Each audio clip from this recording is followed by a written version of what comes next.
Olá, boa tarde a todos. É com grande satisfação que eu estou aqui de volta para apresentar esse outro episódio do Teia Literária, né? Lembrando que na semana passada a gente teve o encerramento da primeira parte do Mediação em Linguagem. Quero agradecer de novo a todas as diretorias que estiveram presentes com a gente, as outras diretorias que encaminharam os trabalhos, que foi assim de excelência, que está aí utilizando. Uma boa parte a gente vai ainda disponibilizar para vocês, né, para todos terem conhecimento nos próximos boletins. Mas hoje nós temos uma nova discussão, né, no Teia Literária. Hoje eu estou aqui com uma convidada muito especial. O nosso tema hoje que nós vamos tratar vai ser as funções executivas. Vamos falar um pouquinho aí da psicopedagogia, né, com as funções executivas e o funcionamento da psicopedagogia, e para isso nós vamos apresentar a nossa convidada especial, que vai estar com a gente de uma forma remota, lá do Paraná, de Curitiba, Thaís Furlan, né, que é psicopedagoga, né, psicopedagoga, neuropsicopedagoga, clínica especialista em TEA, que é a nossa convidada de hoje, que vai estar aí fazendo a segunda parte dessa live sobre neurociência, sobre psicopedagogia, sobre como essas técnicas agora podem ajudar aí no processo de leitura, no processo de assimilação do processo leitor dos estudantes. Thaís, passo a palavra para você apresentar e falar um pouquinho de novo com os nossos professores. Boa tarde, Márcia, boa tarde a todos. É um prazer estar aqui com vocês novamente, né? Já tivemos um momento há um tempo atrás, eu sou muito grata ao convite, né, de todos vocês. Sim, estou um pouquinho longe, sou aqui de Curitiba, né, no Paraná.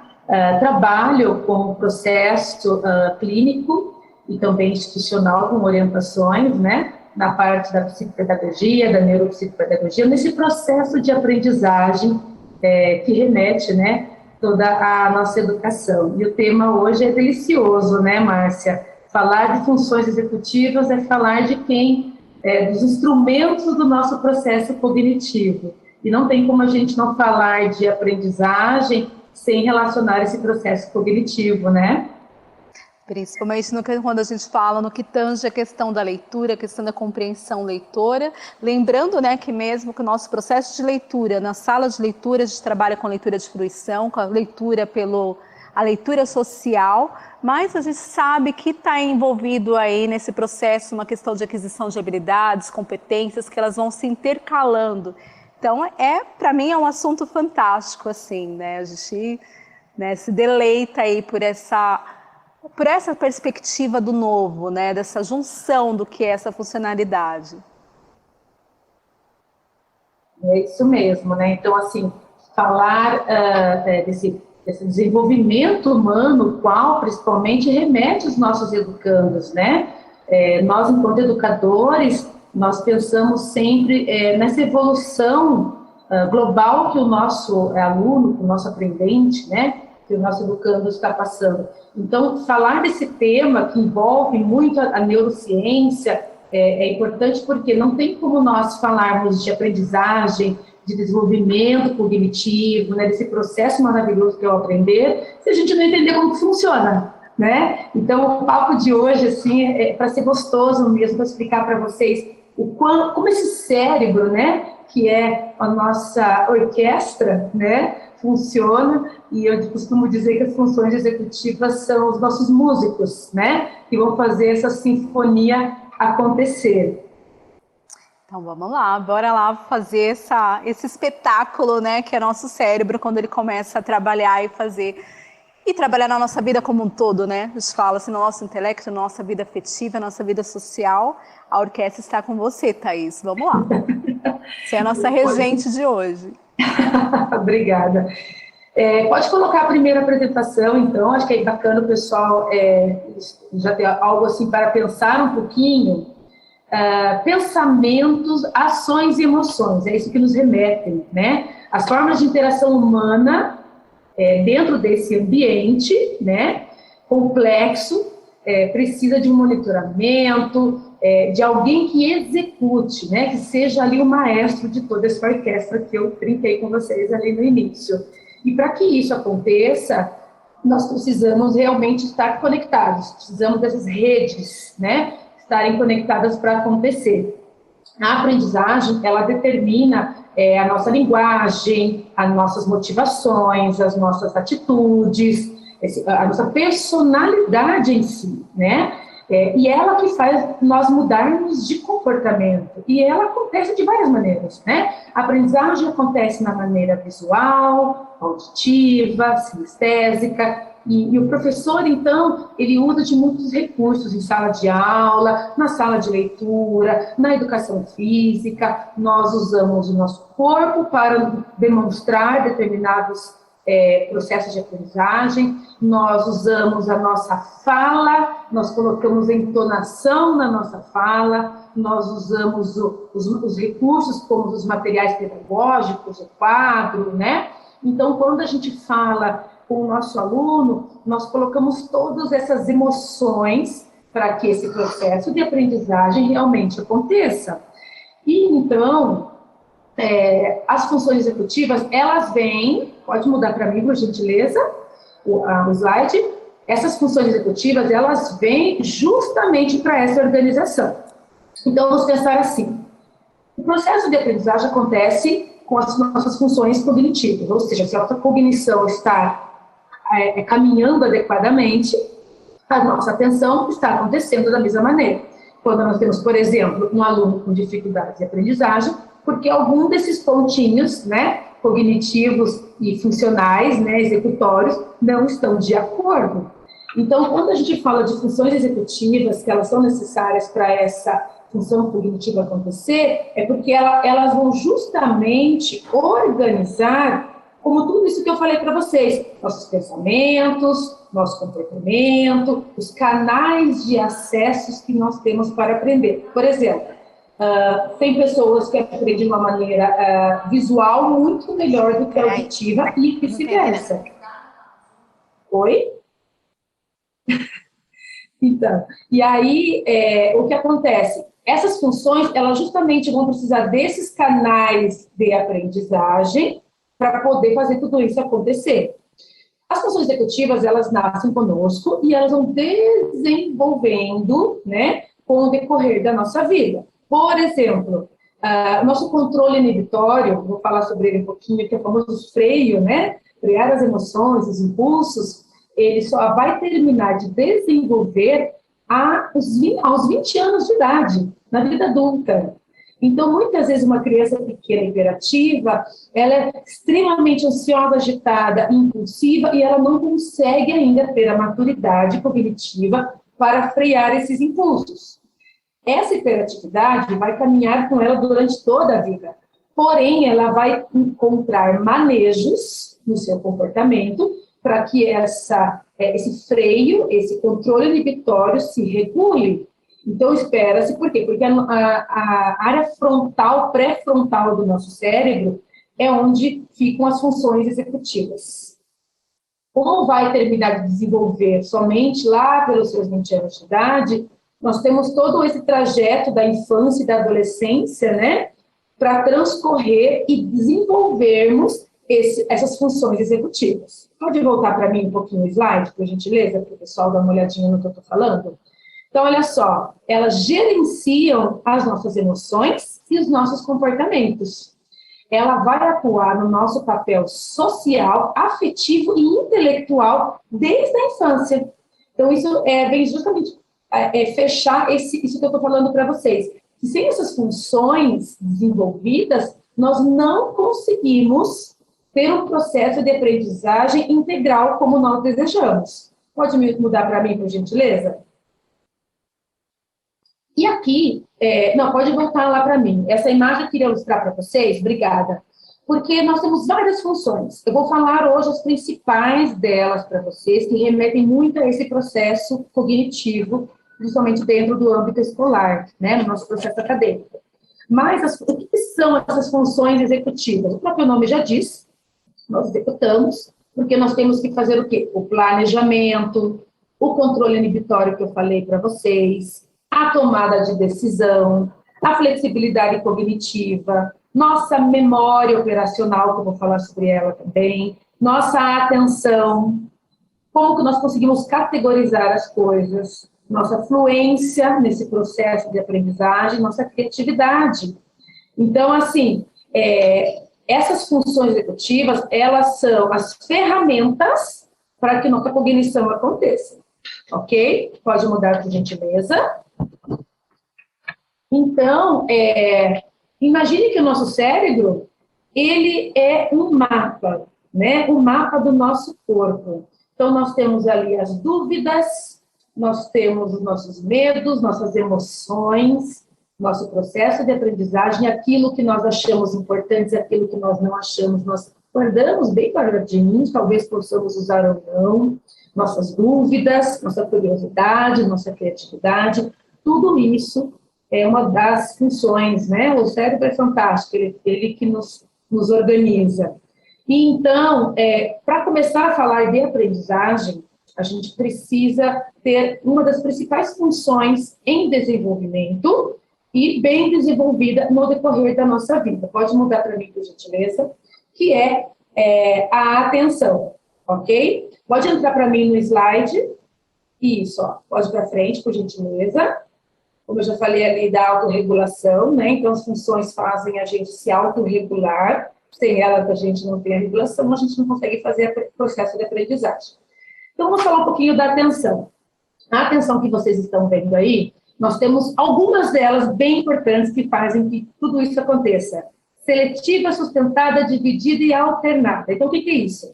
Se eu não tenho atenção, eu não tenho aprendizagem, né? Então, vejam agora, vocês estão me ouvindo, me vendo, enfim, cada um da sua maneira. Então, vocês selecionaram ouvir a aula de hoje, né, sobre esse tema. Eu selecionei ouvir a Thaís. Ok. A partir do momento que eu selecionei um estímulo, eu preciso manter a minha atenção naquilo que eu selecionei, na atenção que eu decidi, que eu escolhi, que é a seletividade. Sustentei, mantive a minha atenção naquilo que eu escolhi. Por exemplo, vamos ficar aqui 1h30 conversando, 1h30. Quem está aqui com a gente está prestando atenção no que eu estou falando, no que eu estou mostrando para vocês. Então, vocês estão sustentando essa atenção para que essa aprendizagem aconteça. Se nós não selecionarmos, nós não sustentamos. Então, assim, estou prestando atenção na Thaís, mas estou olhando uma outra coisa, estou no celular. Obviamente, o teu tempo de sustentação vai decair. Vai chegar daqui a alguns minutos, não tem mais a sustentação, porque não tem mais a seletividade. Então, se você seleciona e você decide manter, o processo de aprendizagem acontece. Agora, se você seleciona e desiste, né, não mantém essa atenção, essa aprendizagem não vai acontecer. Então, a gente costuma dizer o quê?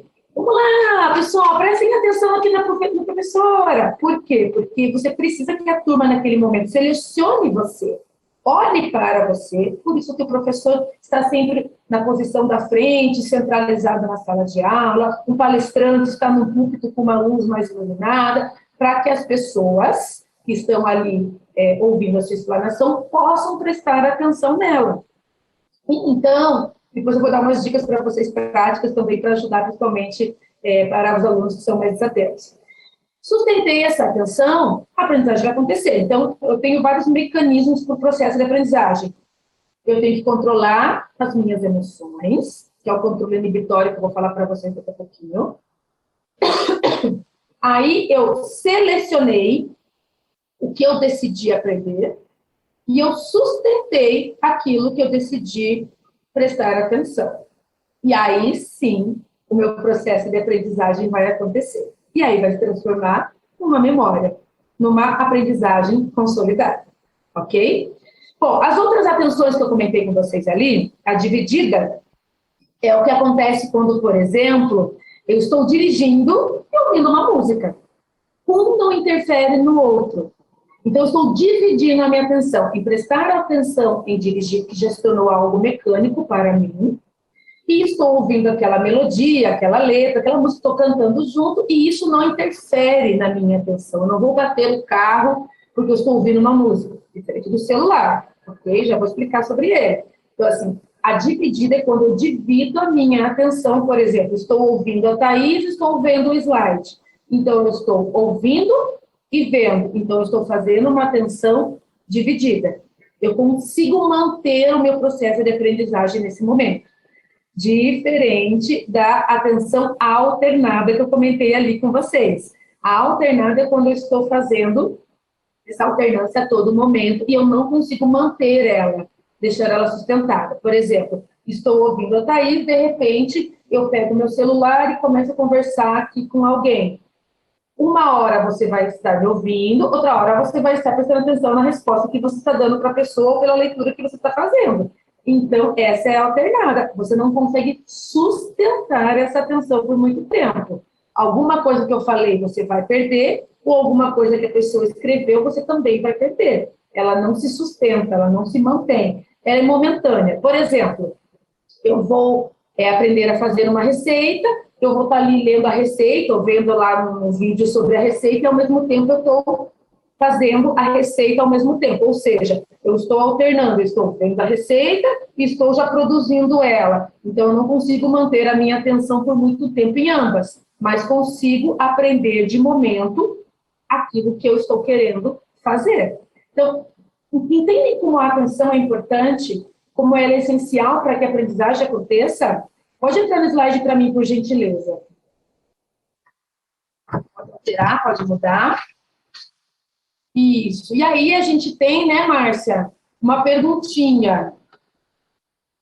Como é que tá o chat aí? Tem perguntas? Tem perguntas no chat, eu tenho várias aqui também. Como a gente está falando da questão da atenção, é uma pergunta assim, isso daí percorre assim, desde o professor que ele está em início de carreira, que ele começa a adentrar, né, a sala de aula, que ele vê aquele mundo novo, aquelas 200 pessoas à sua frente esperando que ele dê algo e querendo, né, também dar para ele aí, né, o conhecimento ou se apresentar. Como que eu faço para conseguir manter essa atenção com os meus alunos? É uma pergunta aqui do chat, uma pergunta que a gente está assim permeando. Como que eu faço para manter essa atenção, para não ficar presa nessa atenção alternada, né? Que o adolescente ele é muito isso.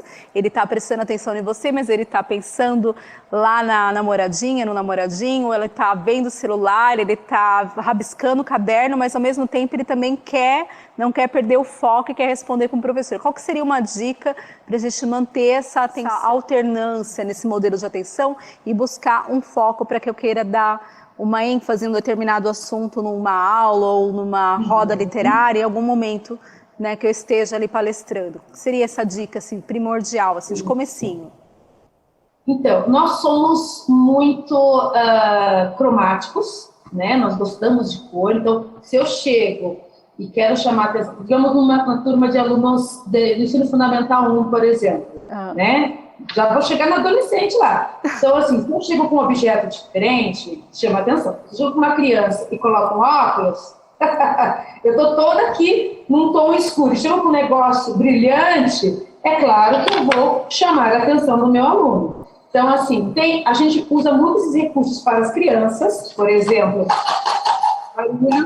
né, com coisas simples. Se eu estou com o meu adolescente e eu começo a trabalhar com ele, por exemplo, uma música do famoso, sei lá, TikTok da vida, né? Então, assim, se ele a gente começa trazendo ali um repertório do que é a vida social dele, é claro que ele vai te olhar.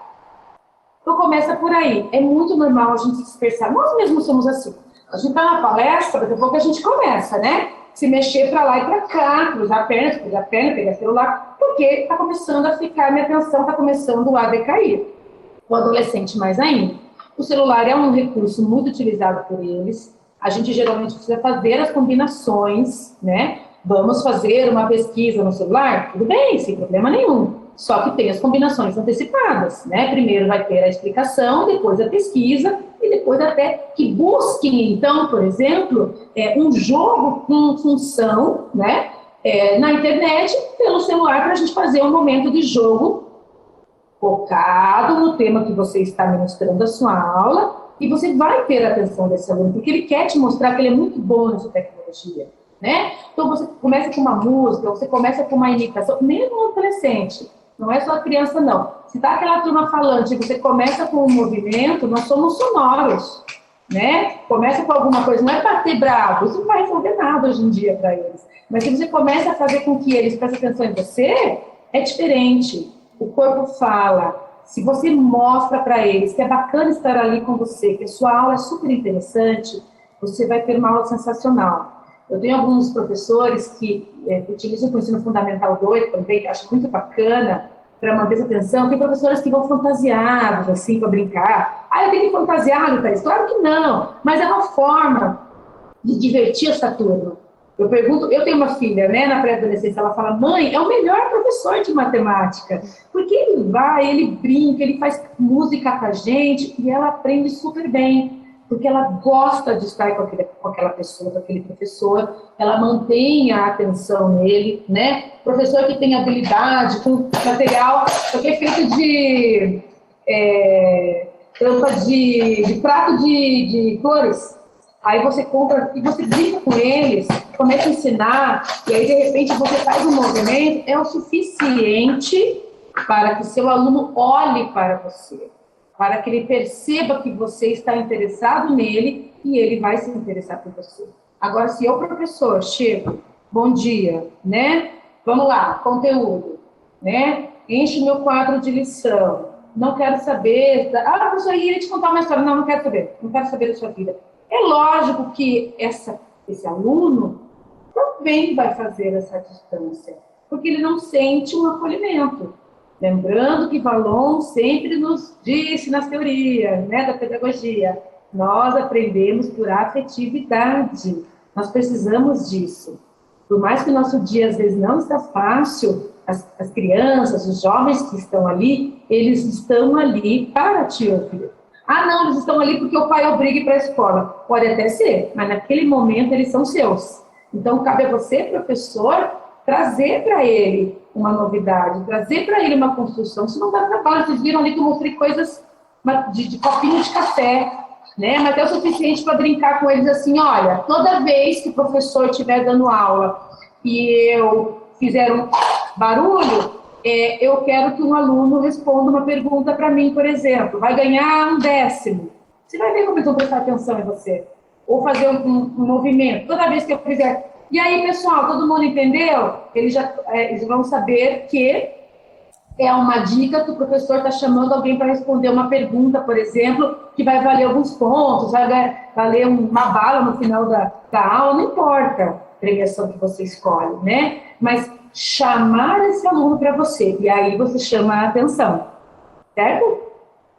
Mais pergunta, Márcia?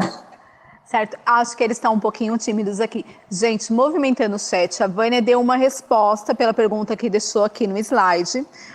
O que a Vânia falou? A Vânia disse que o que você espera, sua intencionalidade na leitura amplia tanto a sua perspectiva com a leitura quanto a dos envolvidos.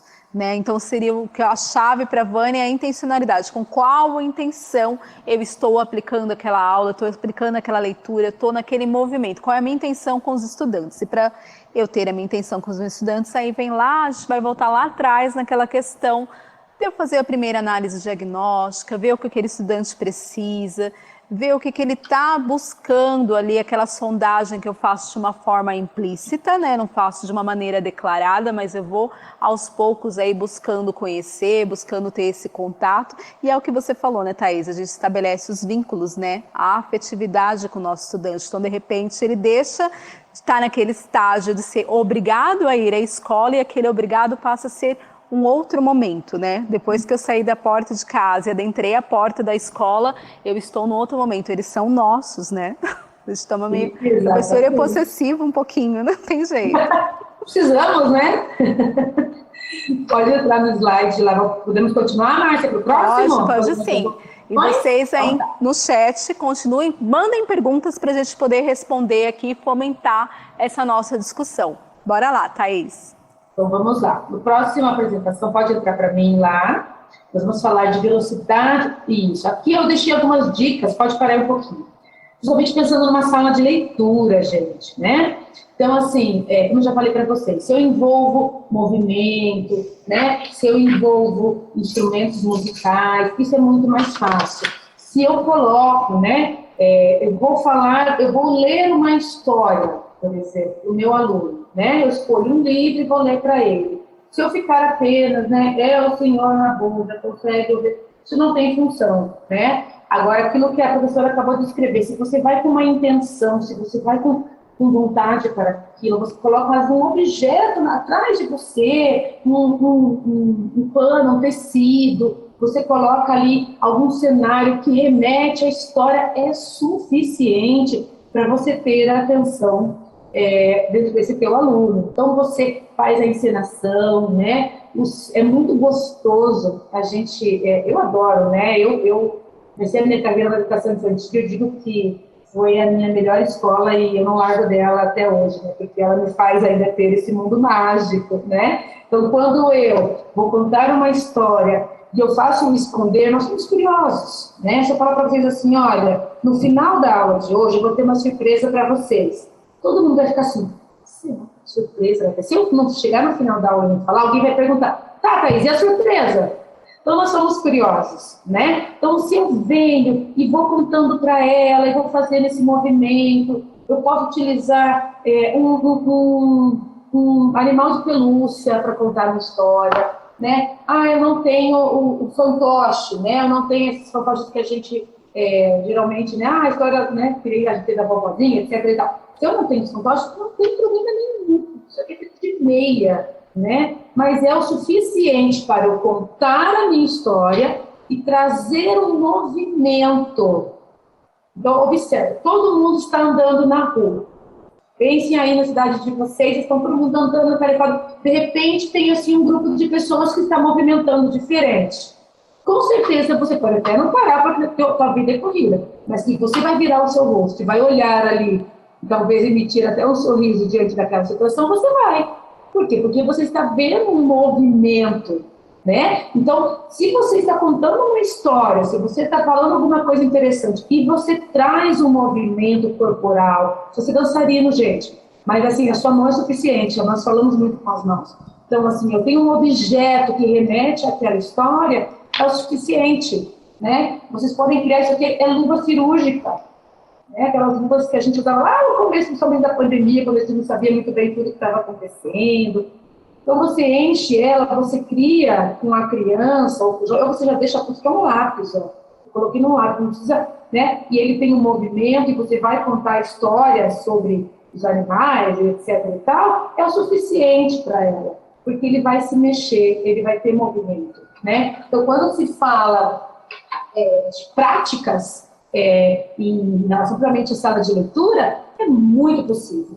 Na live anterior, a gente falou sobre moldar esse ambiente, né? Deixar esse ambiente confortável, né? Colocar ali um espaço com tecidos, colorido, com almofada, que seja iluminado, que seja aconchegante, que é muito mais gostosa a leitura. E, junto com isso, você pode deixar ali materiais possíveis para o seu trabalho como um contador de história, ou para você em sala de aula, enfim, as possibilidades são muitas. Pode entrar para mim no outro slide, por gentileza? Isso. Aí, gente, eu falei para vocês que nós temos várias funções executivas. Então, falamos da atenção, que vocês viram que várias coisas que eu mostrei para vocês aqui vai manter a atenção do seu aluno, né? E nós temos também essas funções, velocidade de processamento da informação, controle inibitório, que eu falei para vocês no comecinho da nossa fala de hoje, e monitoramento da informação. Então, vamos entender isso. Por que, Thaís, isso é importante no processo de aprendizagem? Velocidade de processamento, porque cada um de nós processa as informações à sua maneira e no seu tempo. Eu processo numa velocidade e meu colega processa em outra. Ou ele é mais rápido, ou ele é mais lento. E essa miscelânea que vocês têm em sala de aula com os estudantes de vocês, né? Cada um tem um ritmo para aprender e uma forma. A questão da velocidade, ela vai justamente nos ajudar a manter esse foco atencional. Então, por exemplo, se é um aluno que tem dificuldade para processar a informação, você começou a tua aula, você foi, ele está aqui ainda. E aí você acha que vai manter o tempo atencional dele? Obviamente que não. Porque ele não consegue acompanhar o ritmo desse professor, né? Por isso que é importante isso que a Márcia falou, saber sobre o seu aluno, saber as necessidades da turma, por isso que nós fazemos uma triagem no início do ano para observar ali, né, a temperatura dessa turma, até onde vocês podem avançar naquele momento, traçar metas e objetivos que a gente vai falar sobre planejamento. Então, isso é importante. E aí vem, então, essa questão de planejamento. Se eu consigo perceber que a minha turma, eu tenho alguns alunos que têm uma velocidade mais lenta para processar a informação, é óbvio que eu vou precisar frear um pouquinho, né? Precisarei repetir alguns conteúdos, falar mais devagar, né? Esperar que entendam, né? Eu prefiro a qualidade, né, gente, e não a quantidade.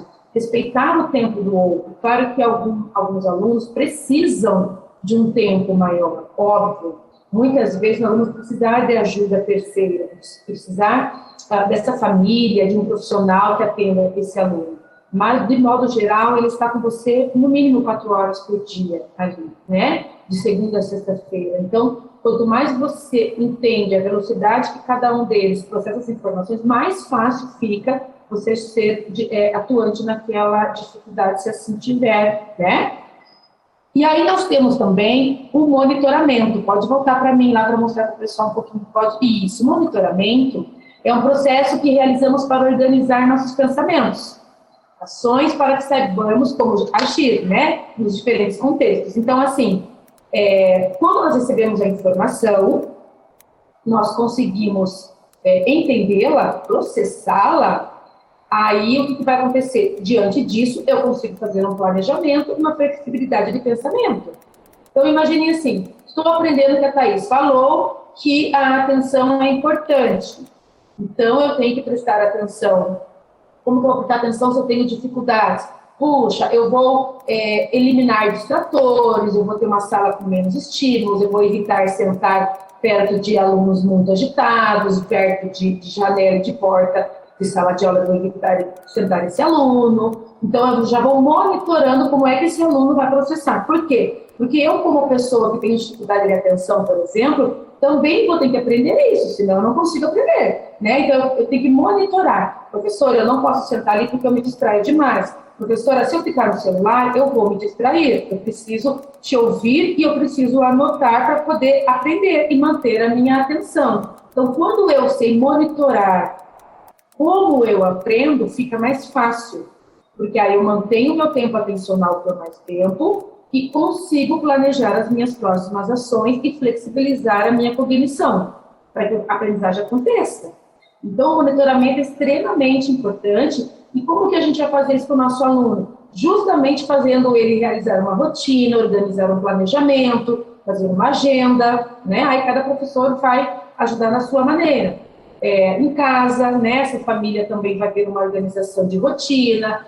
Tem um quadro de afazeres ali, cada filho tem um afazer, chega em casa, tira o uniforme, guarda a mochila, vai tomar banho, enfim, né? Então, quando nós ajudamos o nosso jovem, a nossa criança, assim, automonitorar, todo o processo de atenção, flexibilidade, planejamento, se nivela. E aí, eu vou ter benefício aonde? No meu controle emocional. Porque eu vou ser menos ansioso e não vou ser tão impulsivo. O que me deixa ansioso? Não conseguir conquistar as coisas, não saber os próximos passos, não ter metas, não ter objetivos, não ter planejamento. Isso me deixa ansioso. Mas eu sou desorganizado demais para conseguir me organizar. Por quê? Porque eu não monitoro. Então, nós, professores, vamos ajudar nessa organização. O pessoal vai ter prova semana que vem. Estudem. Gente, tem aluno que não tem a mínima de organização. Mas eu tenho que ensinar o aluno a estudar. Sim, você vai ensinar o seu aluno a estudar, porque ele não sabe. Principalmente no ensino fundamental 1, eles não têm a rotina de fazer aquele processo de estudo. Aí chega no ensino fundamental 2, né, a partir do 6º ano, que precisa desse processo mais intenso, é um professor para cada disciplina, etc., ele não sabe como fazer. Eles falam assim para mim, eu não estudei, eu estudei um dia antes. Então, quando nós ensinamos o nosso aluno a planejar, fazer uma rotina, um roteiro de estudo, né, para esse processo avaliativo, apesar que precisa ser diário, né, mas quando nós ensinamos isso para eles, nós começamos a ensinar o que é monitorar as coisas. Por quê? Porque você planejou. E aí, meu querido aluno, você vai monitorar que se você estudar por mais tempo, por 2 horas, por exemplo, o teu resultado vai ser X.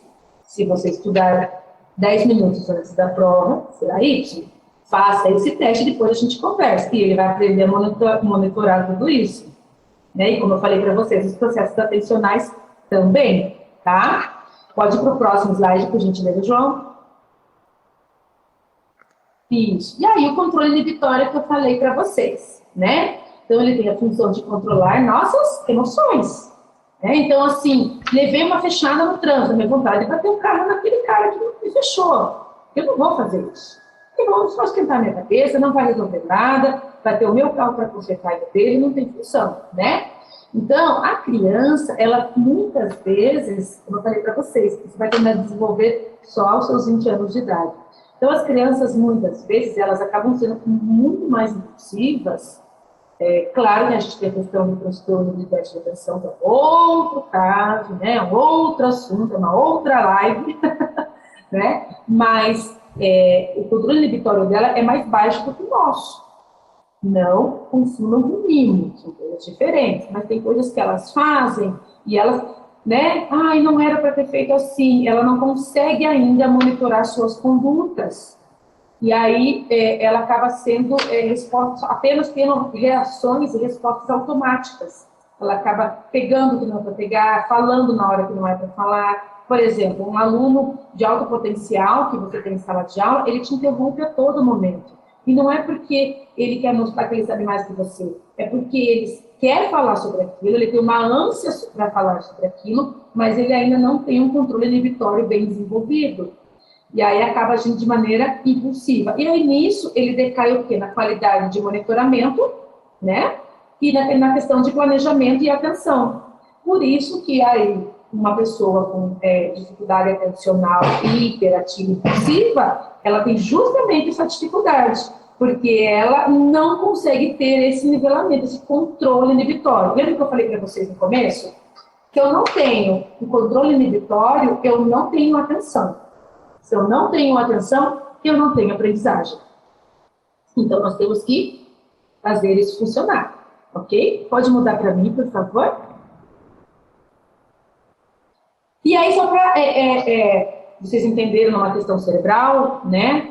Ó, lobo pré-frontal, última região a se desenvolver no cérebro, né? Responsável por funções aí que nós estamos falando hoje. E ela, como essas funções do pré-frontal do nosso cérebro estão conectadas aí no nosso central executivo, né? No hipocampo, no tálamo, nos demais lobos cerebrais, tudo acaba se interferindo, tá? Então, só para fechar sobre essa questão de o quanto nós precisamos entender as fases do desenvolvimento, né? Para que a gente possa exigir e encaixar o nosso processo educacional dentro do que remete à idade cronológica dos nossos alunos, tá bom? Pode mudar para mim, por favor? E aí, gente, vamos falar um pouquinho de prática? Márcia, tem pergunta aí, né? Tem bastante pergunta aqui, uma discussão bem acalorada.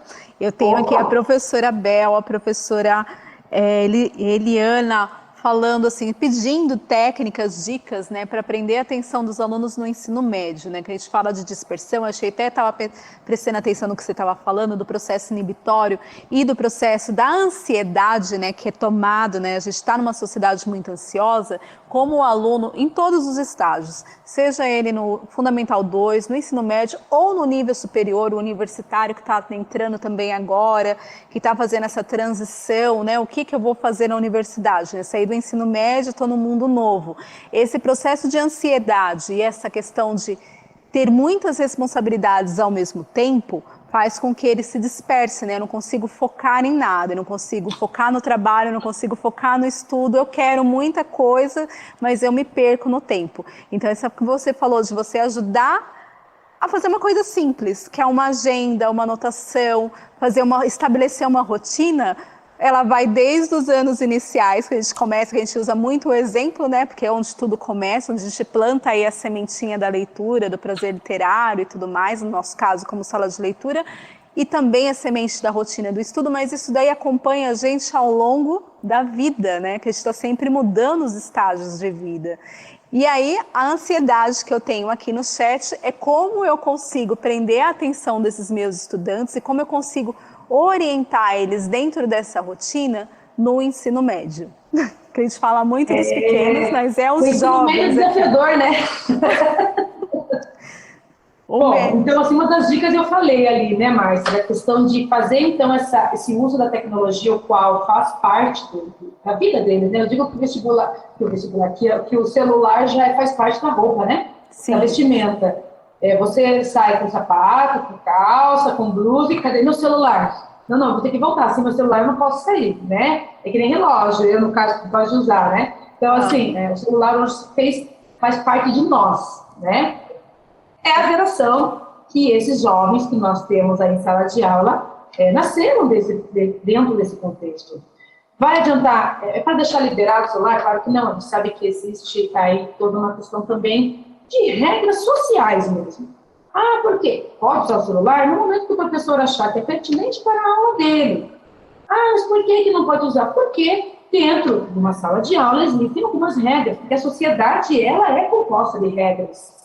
Então, muitos jovens vêm com esses questionamentos e falam assim, sim, você vive dentro de uma sociedade, uma comunidade, as pessoas, nós temos limites, e o nosso limite vai até onde começa o do outro. E, para que isso funcione, é que nem o trânsito, se eu não tenho placas, se eu não tenho as regras, né, de trânsito, viram uma bagunça. Então, é a mesma coisa aqui, existem regras, né, dentro da escola, o modo de se usar a tecnologia, o celular, etc., é assim. Faça ele ser parceiro seu, professor, associando com esse tipo de coisa. Debates, você pode fazer quiz, por exemplo.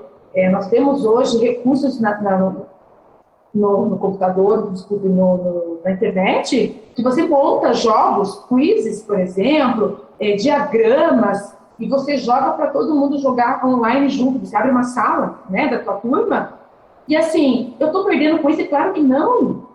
Você está ganhando porque eles estão usando a tecnologia, que é algo que eles dominam muito bem, diante de um conteúdo teu que seja prazeroso. Nós não precisamos mais ficar somente naquele modo conteudista de encher o quadro, a apostila, livro, etc. Não, a gente pode fazer dinâmicas. Acreditem que a qualidade de aprendizagem que o teu aluno vai ter numa aula mais prática vai ser muito maior do que ficar somente na escrita. Nós não vamos fazer isso a todo momento, gente, é lógico. Mas gere expectativas na sua turma. Pessoal, então vamos usar o laboratório, que às vezes nem todo mundo tem celular, enfim, né? Não é uma obrigatoriedade. Usa o laboratório, se for o caso, enfim, né? Vocês vão buscar aí as possibilidades, vão trabalhar em grupo, vão fazer em duplas, enfim, né? Hoje a grande maioria acaba tendo esse recurso do celular, mas a gente sabe que não é 100%.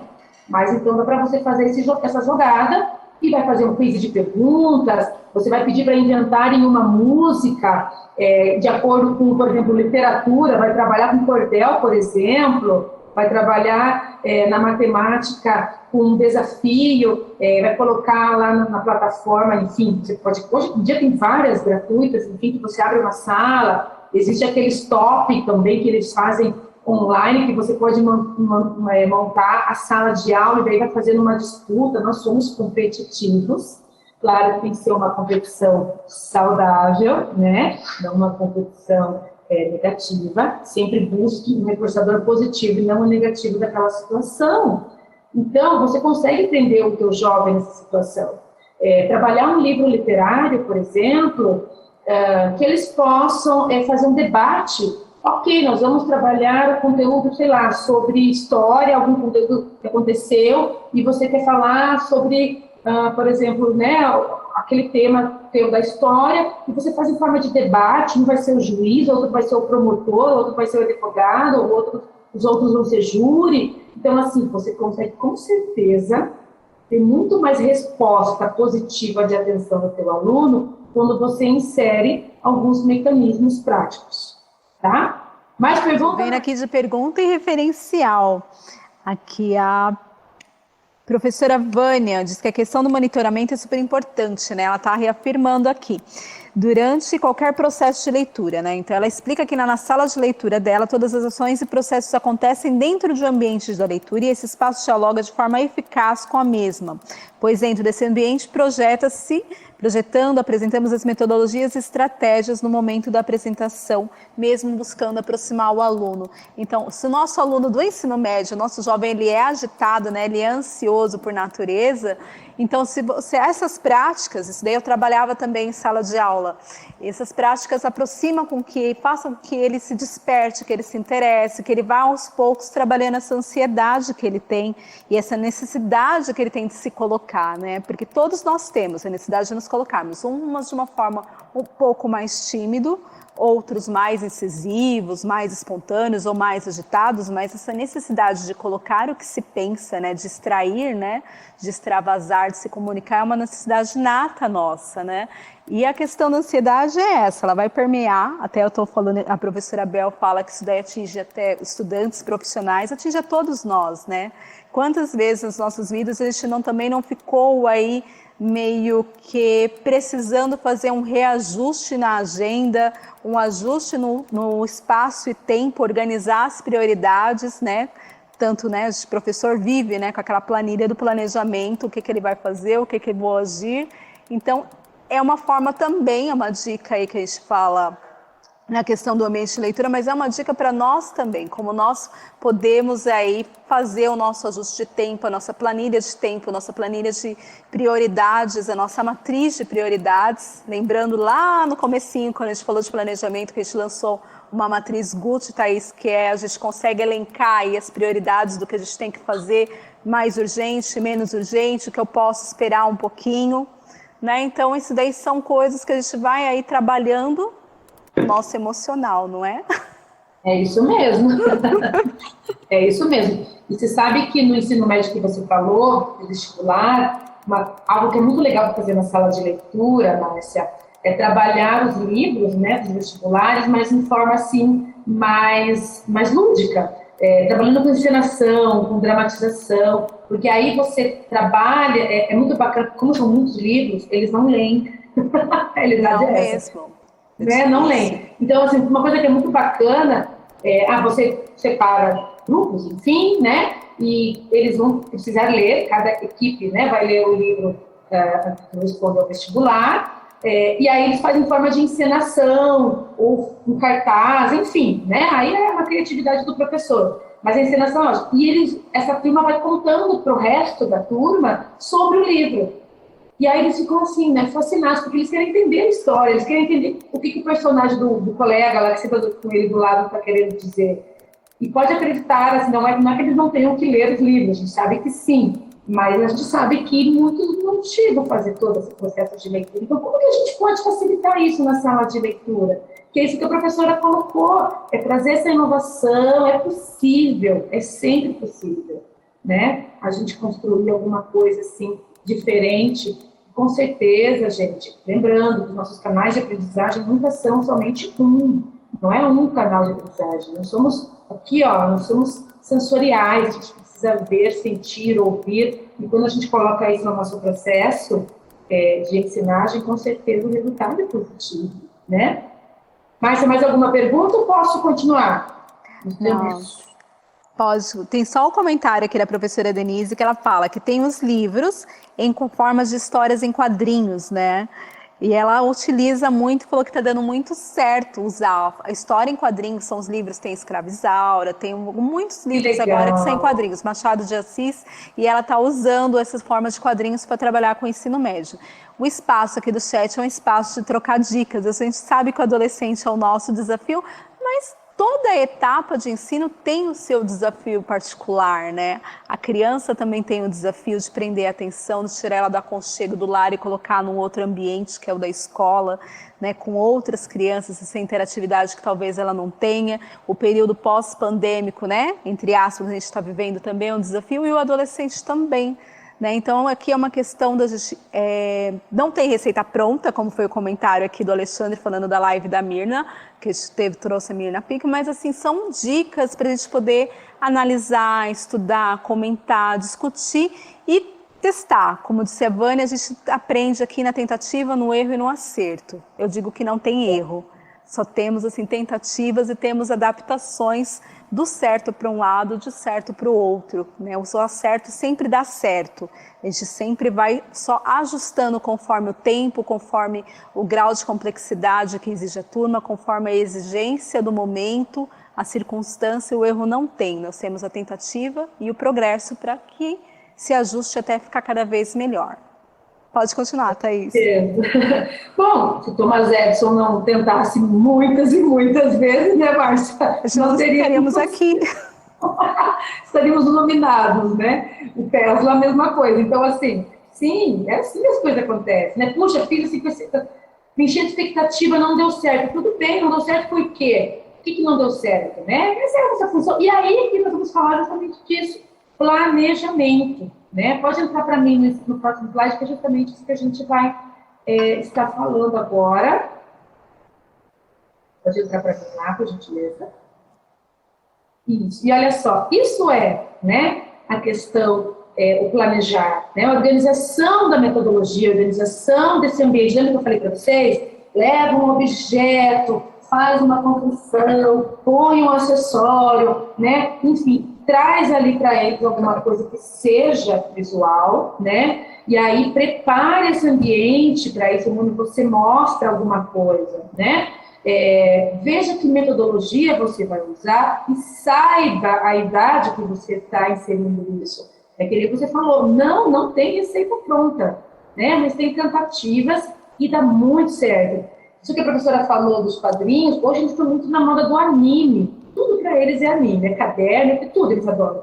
Gente, se você for trabalhar, você, digamos assim, você trabalhou com um livro, né, com esse aluno, e você gostaria que ele fizesse uma produção dele, com o mesmo gênero textual, ou com o mesmo tema, né, seja o mesmo tema que você desenvolveu, mas você quer de um jeito diferente. Eu quero fazer em quadrinho, eu quero fazer em fantoche, eu quero fazer com bonecos, eu quero fazer maquete, eu quero fazer em quadrinhos. Gente, dá para possibilitar isso de várias maneiras, né? Eu lembro da época do colégio, isso já faz muito tempo, em que eu tive que apresentar um livro, se eu não me engano, foi o da Capitu, né? E eu precisei apresentar junto com outras colegas na época. Eu peguei umas Barbies, pintei o cabelo de amarelo do meu boneco, lá que era marrom, para fazer o personagem, e aí a gente teve que fazer toda a encenação do livro para a turma. Aí tinham vários, né? A gente estava muito José de Alencar, na época, Machado de Assis, então cada equipe,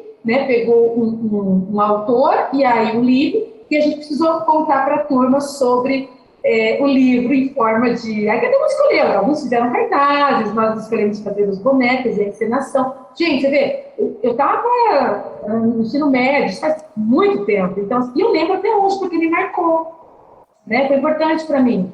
Então, a gente consegue trazer isso no nosso planejamento.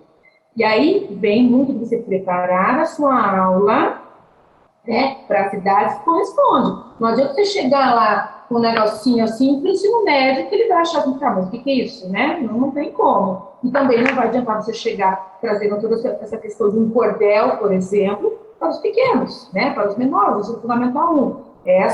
Esse adequar que é bacana. O que sempre dá muito certo, gente, música dá muito certo, eles são ótimos, nós somos musicais, então quando a gente tá ali com o instrumento musical, isso tem uma referência muito boa, né? Então quando eu trago esses materiais, faz referência. Eu brincava muito quando eu era professora, eu tinha que trabalhar com os alunos sobre drogadição, era uma região muito carente aqui de Curitiba, e era um tema que eu precisava desenvolver na escola toda. Eu era professora de área. E aí eu falava assim, gente, como é que eu vou fazer eles se interessarem por isso, né? A gente falar sobre o mal que causava, a questão do álcool, do cigarro e etc. E eu sempre trazia muito a questão da música, e aí eles o gênero musical da época que eles gostavam muito era o hip hop, né? Assim, a música de rua e tal.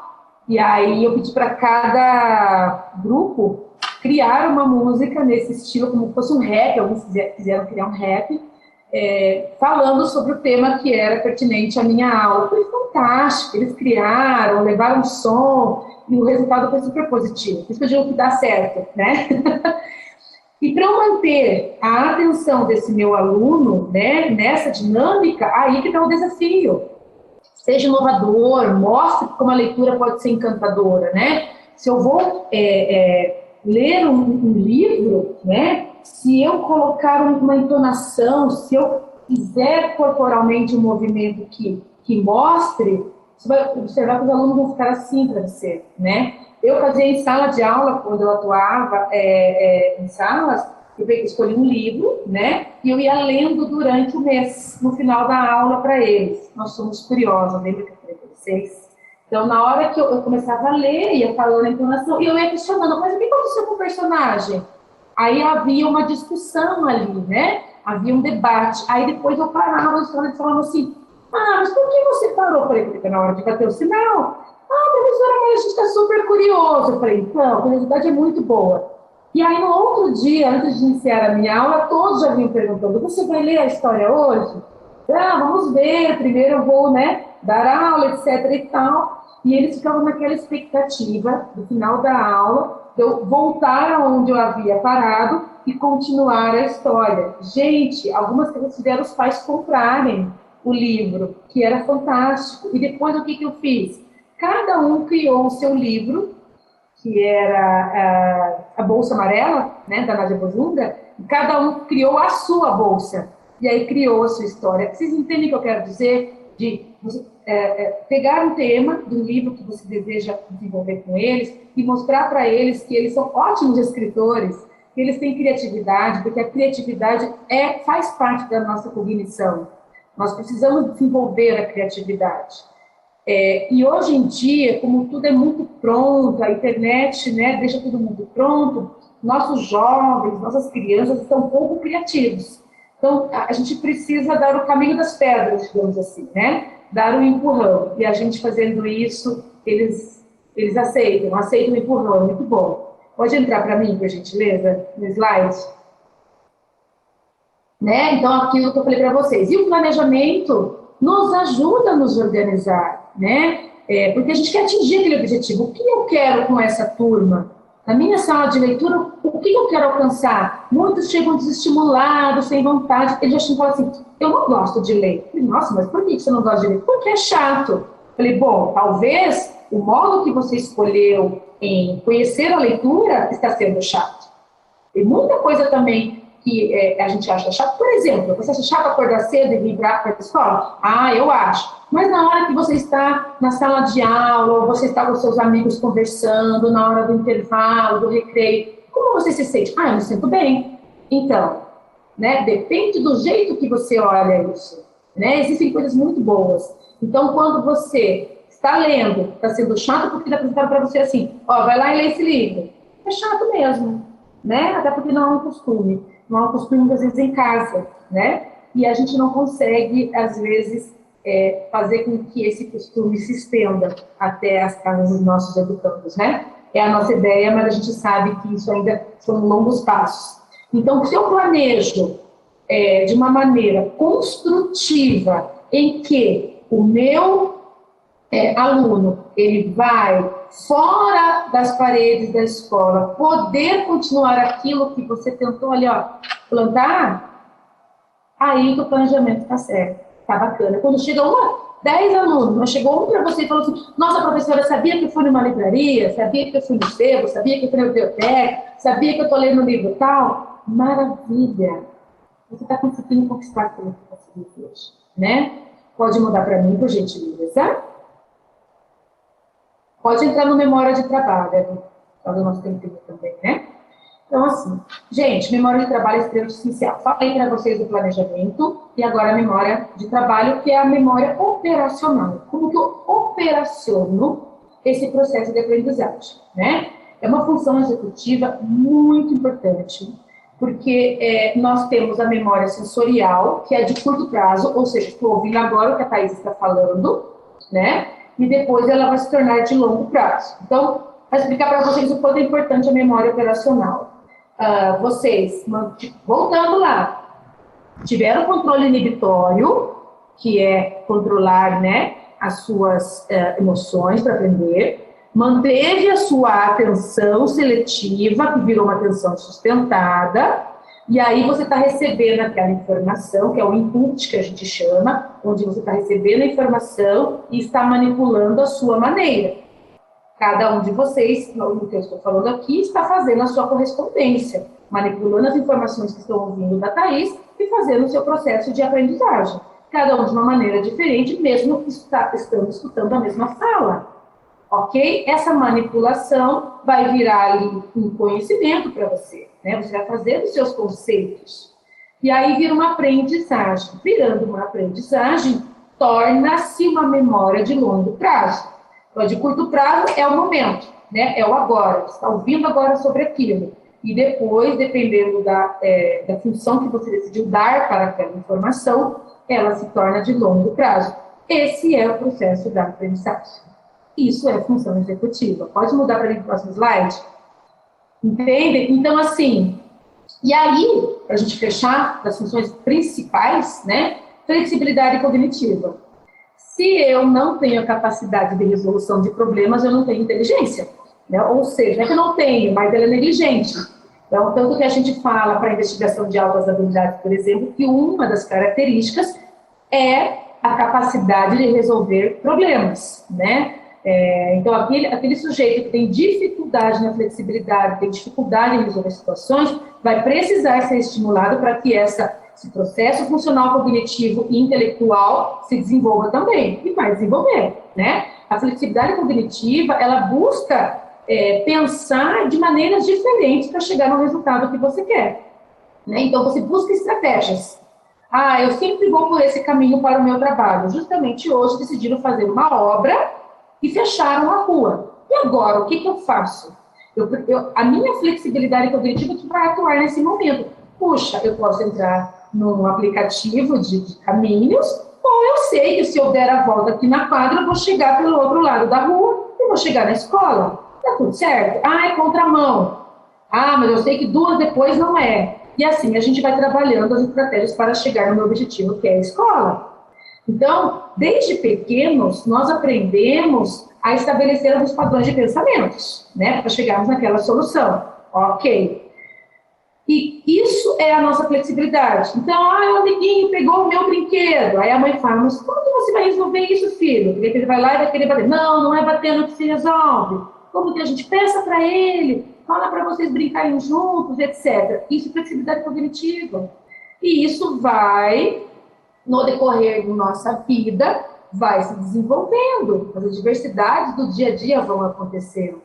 Né? Cheguei na casa da minha tia lá e tinha uma comida que eu não gostava e a gente não pode fazer desfeita. Mas ela tinha arroz, é suficiente, pronto, come arroz. Essa flexibilidade é encontrar estratégias e formas para resolver as situações. Isso nós aprendemos desde o início e levamos aí até a vida adulta. Cada vez ficando mais complicados os nossos problemas, mas cada vez a nossa flexibilidade está mais desenvolvida, né? A gente ter a questão de tolerar os nossos erros, conseguir mudar esses percursos, termos facilidade em atuar em diferentes situações, né? E migrar isso para outras atividades, encarar essa situação, problema, né? E ver outras perspectivas. Que alguém estava conversando aqui, puxa, os alunos do ensino médio não têm o mínimo de interesse, como é que eu faço, né? Isso é a flexibilidade cognitiva, que é o que nós estamos conversando aqui, encontrar possibilidades para adversidades que acontecem aí na nossa vida, no dia a dia, ok? Pode mudar para mim, por gentileza?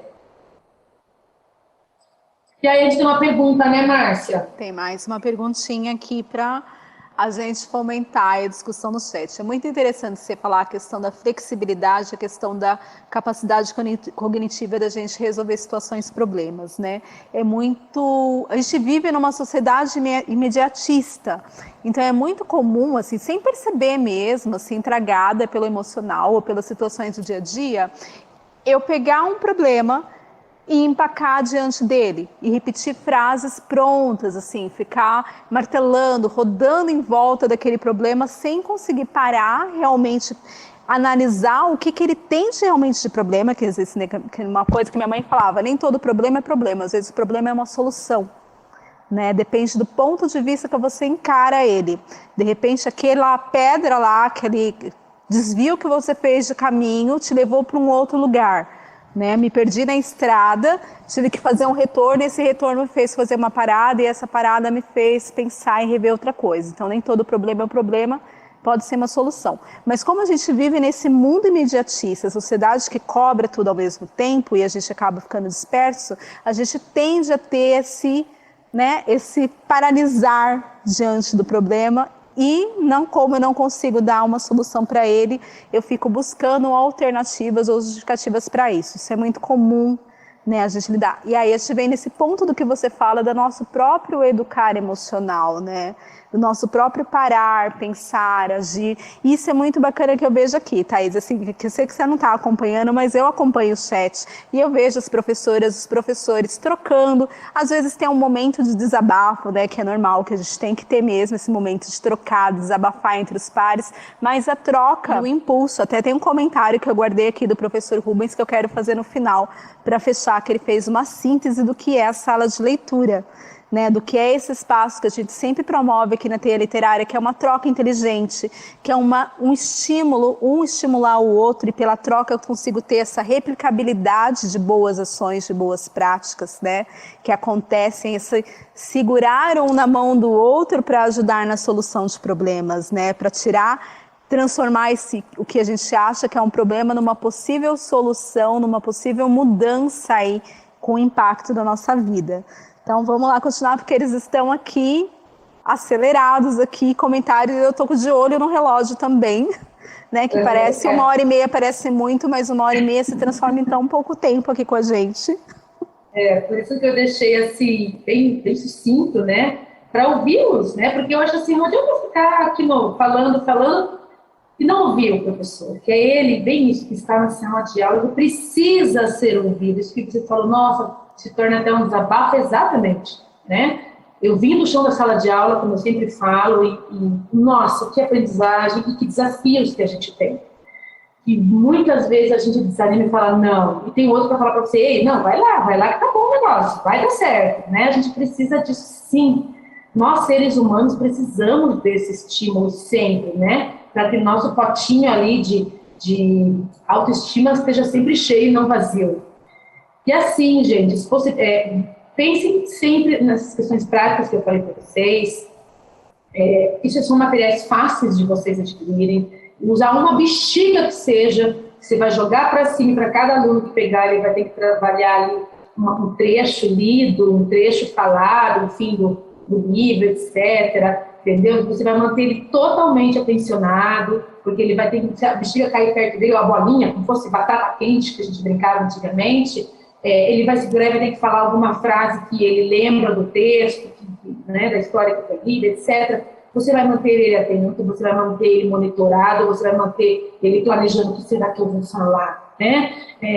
E você vai manter ele, a flexibilidade cognitiva, porque assim, responderam já o que eu ia responder, e agora, né? Então, assim, essas pequenas dinâmicas são muito eficientes. É só nos colocarmos quando a gente faz a semana pedagógica, e a gente faz todo esse movimento, né, com os professores e trabalha dinâmicas, a gente com o coração na boca da gente, nossa, agora eu sei o que meu aluno passa comigo, né? Então, isso é muito bacana, isso tira a gente da inércia, nós temos que sair desse movimento mesmo, né?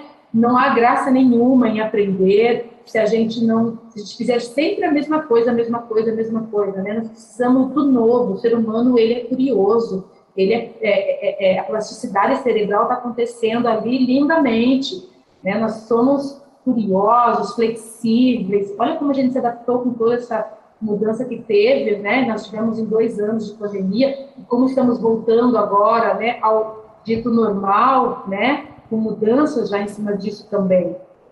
Então, para fechar até a minha fala e abrir para o pessoal também fazer mais perguntas, pense que as funções executivas são nossas ferramentas, são os músicos da nossa orquestra, que é o nosso cérebro. Mas é você que é o maestro, né? Somos nós que levamos essa sinfonia, comandamos essa sinfonia que o nosso cérebro precisa fazer para que a gente aprenda. E nós, professores, nós, educadores, somos os maestros desses nossos alunos, que muitas vezes eles não estão ainda maduros o suficiente para algumas músicas, né? Para alguns movimentos. E nós, professores, que vamos dispor a eles as ferramentas para que eles possam fazer essa construção.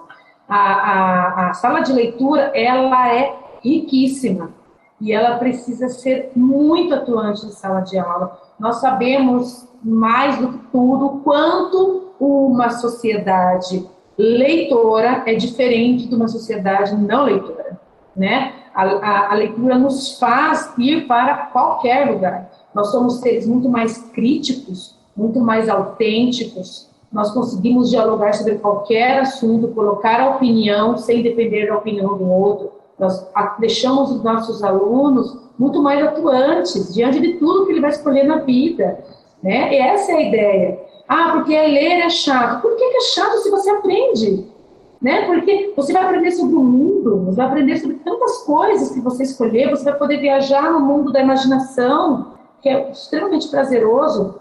Eu trabalho muito com adultos aqui em clínica, e eles falam para mim assim, eu pergunto, o que você mais tem saudade na sua vida, ou se você pudesse mudar alguma coisa, o que você mudaria? A resposta é quase que 100% de a minha infância foi a melhor fase da minha vida, e se eu pudesse, eu voltava para ela.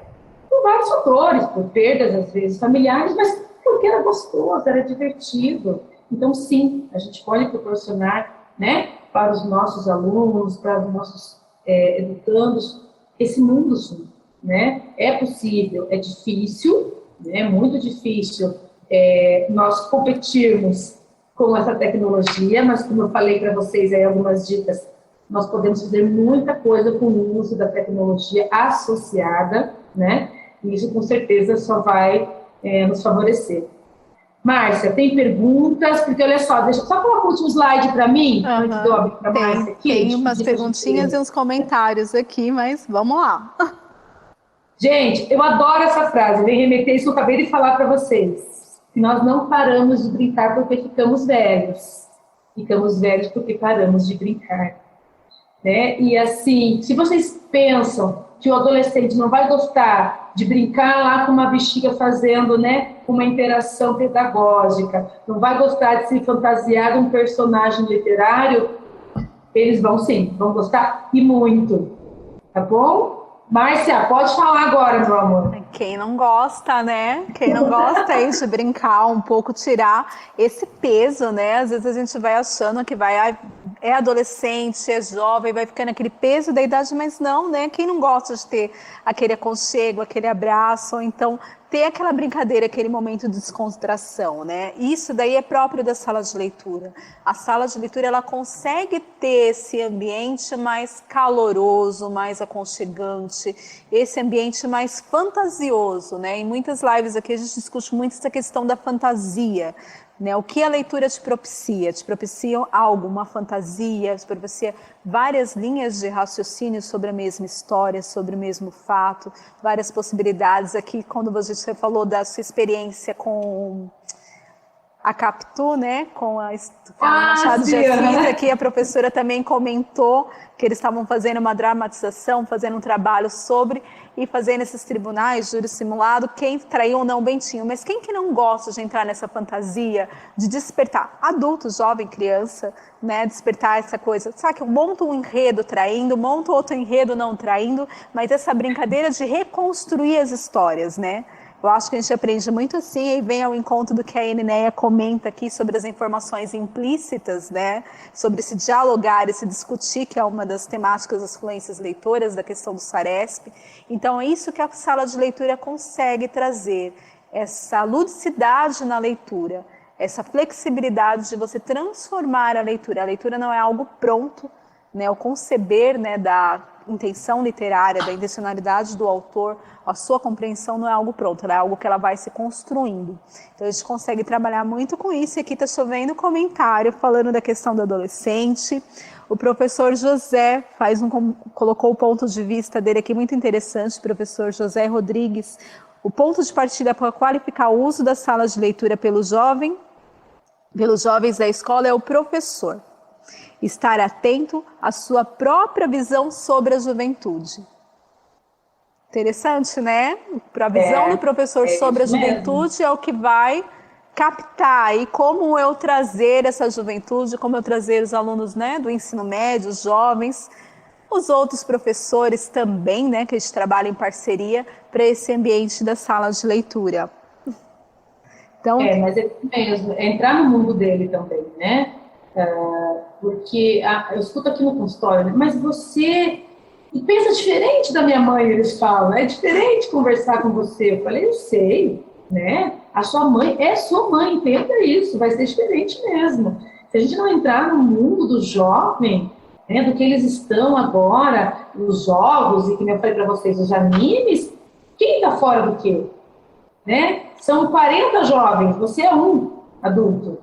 Vai adiantar? Vai ser meio que uma batalha injusta, né? Porque, assim, não vai dar certo. Não é que nós temos que ceder e sair, né, loqueando aí para tudo que é lugar, não é isso. Mas é muito bacana como quando você consegue entrar no mundo deles, mas impor o teu respeito, fazer com que eles entendam o que você está fazendo ali. Tanto que, nossa, tem professores que eles são, né, apaixonados, o professor é brincalhão, fala dos assuntos dele. Claro, a gente nunca pode perder nosso senso de ética, né, de comportamento, isso também não dá para ter. A gente presencia algumas coisas um pouquinho fora aí do que é necessário. Mas, gente, tá super certo. E você colocar o respeito da sua função, da sua profissão, do seu profissionalismo, mas entender o teu aluno, essa é a nossa função, né? O professor não está ali só para ensinar. Eu vou ensinar tal disciplina, é para isso que eu vim. Não é para isso só que você veio.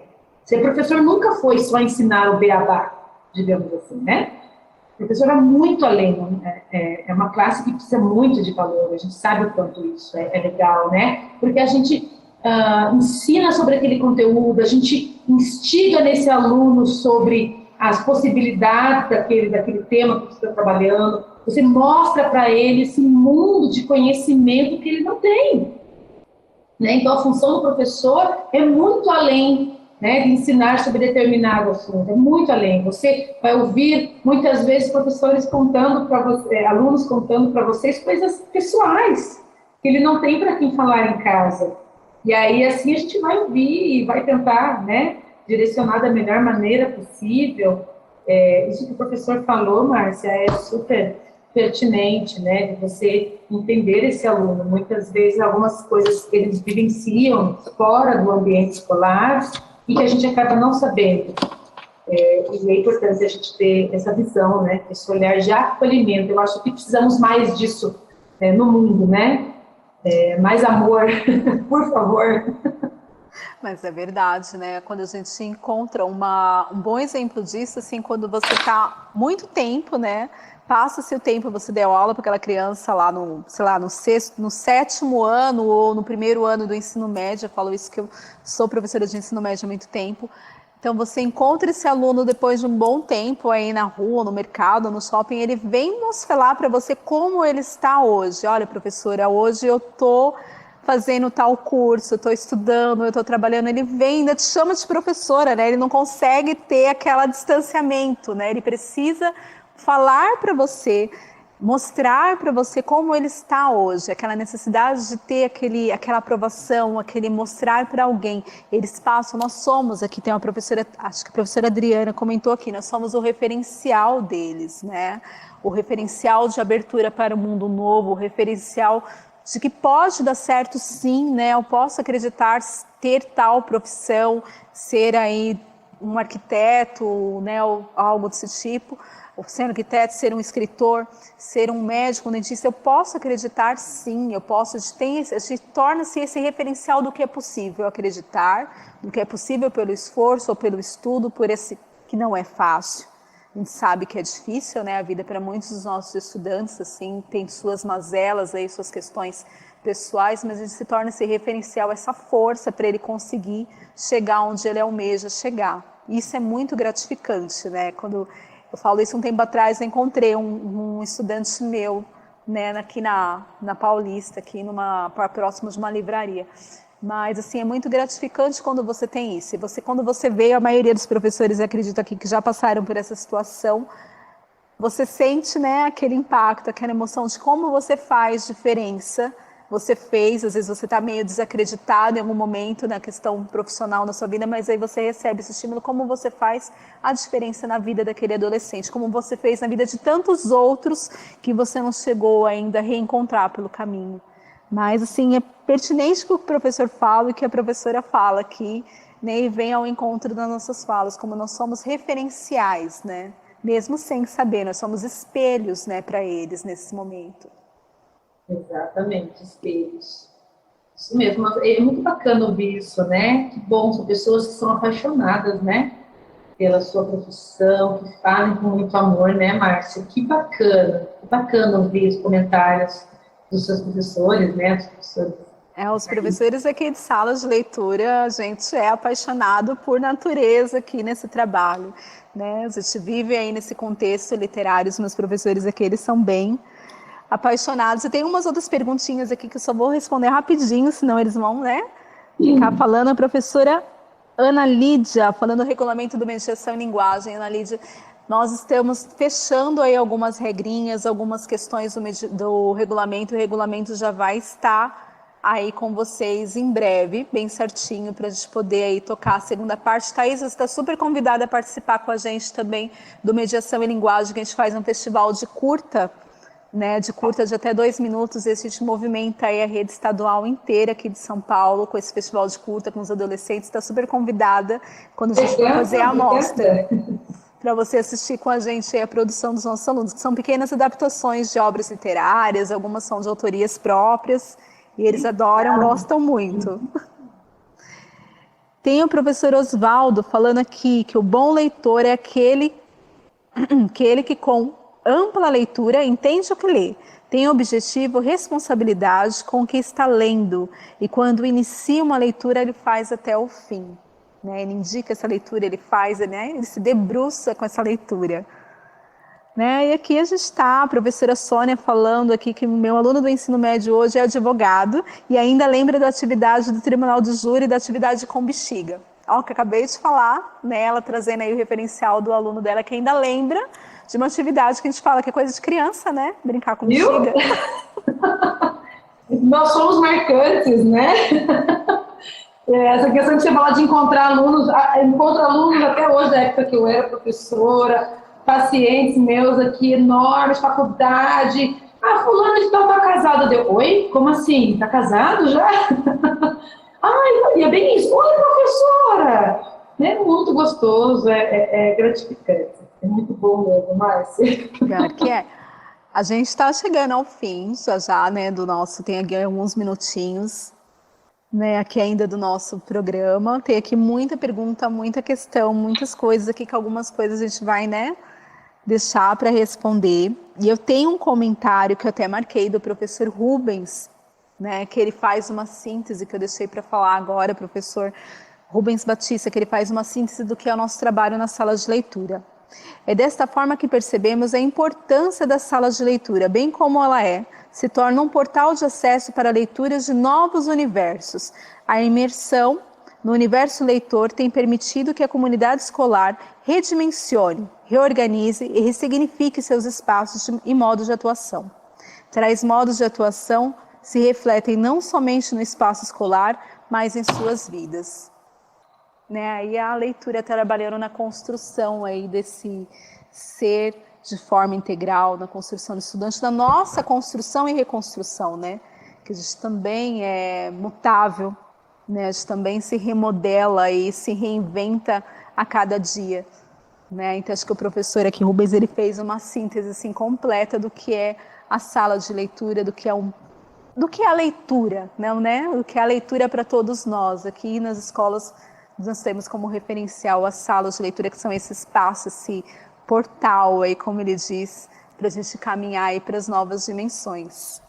Thaís, eu agradeço muito a sua presença aqui hoje com a gente, conosco aqui, agradeço em nome de todos os professores que estão aqui falando no chat, que estão dando parabéns, que estão elogiando a sua formação, que concordam com você, a professora que falando aqui comentou um pouquinho da tese dela também, que ela fez, é uma tese em cima da neurociência, então eu agradeço em nome de todos eles, agradeço em nome da rede, você ter disponibilizado o seu tempo, estar aqui com a gente, ter trazido essa perspectiva da neurociência, de ter feito essa conversa, esse bate-papo com os nossos professores.